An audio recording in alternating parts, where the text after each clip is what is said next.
앞에 18절에서 하늘과 땅, 즉 자연과 하나님의 언약을 세우시겠다라고 하셨는데, 우리가 읽은 말씀은 그 세우신 언약의 결과를 우리에게 말하고 있습니다. 하나님께서 언약을 세우시겠다라고 하는 그 말은 특별히 창세기 노아의 방주 사건에서 하나님이 40일 동안 하늘을 여셔서 비를 허락하셨고 그것으로 말미암아 심판하셨습니다. 그리고 심판 가운데 하나님이 노아의 그 방주에 탄 가축들을 하나님이 땅에 풀어놓으시면서 다시는 내가 물로 심판하지 않겠다라고 하시면서 무지개 언약을 주셨습니다.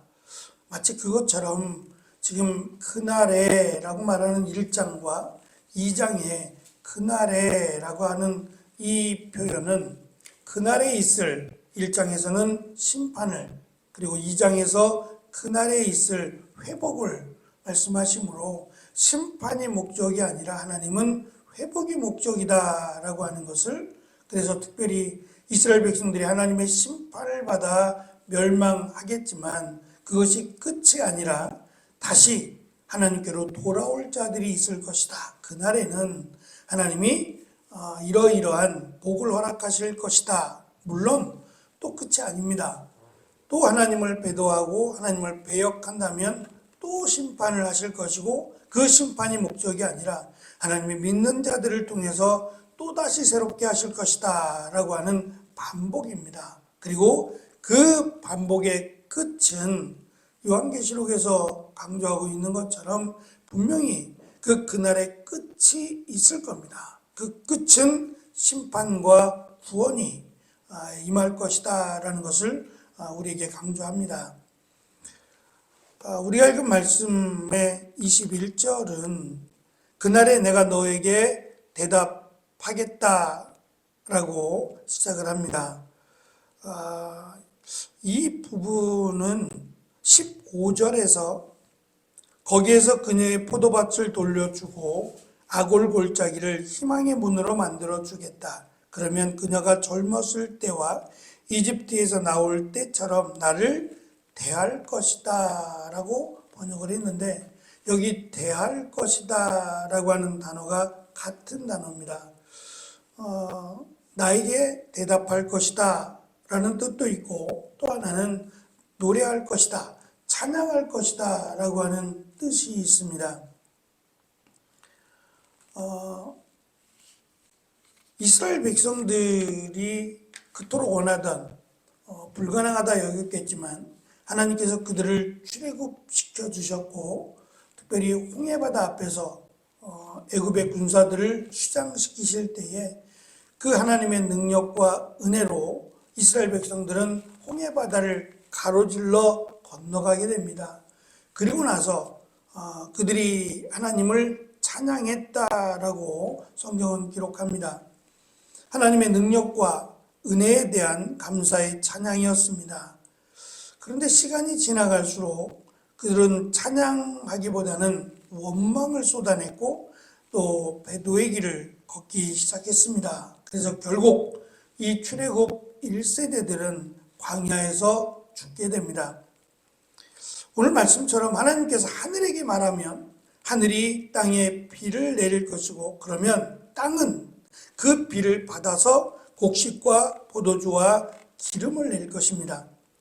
그리고 이것들이 이스르엘이라고 하는 하나님이 심으신다라고 하는 말씀처럼 그 땅에 뿌리를 낼 것이고, 그 땅에 기름진 것들을 내게 될 것입니다.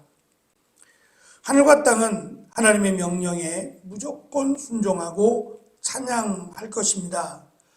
그런데 정작 하나님을 찬양해야 하는 이스라엘 백성들, 그들은 하나님을 찬양하기보다는 오히려 바알이 우리를 도왔다라고 말하며 하나님의 이름을 망령되이 일컫는 그런 행동을 서슴없이 하고 있다라고 하는 것을 자연의 모습과 인간의 모습을 대조해서 지금 설명하고 있습니다.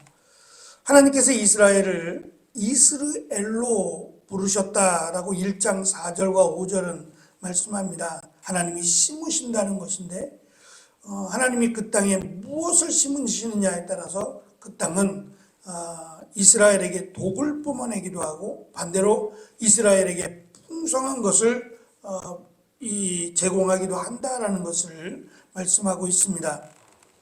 그리고 그날에 이스라엘의 심판을 하고 나서 멸망이 아닌 다시금 하나님께로 돌아온 이들을 향해서 그날에 하나님은 회복시켜 주실 것을 지금 말씀하고 있습니다.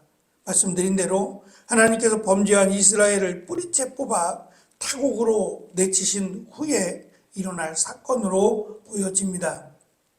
다시 말하면 똑같은 그날입니다. 1장에서의 그날, 2장에서의 그날이지만 이 그날이 하나님의 심판의 날이 되기도 하고 하나님의 회복의 날이 되기도 한다. 이 모든 것들을 하나님이 주관하신다는 거죠.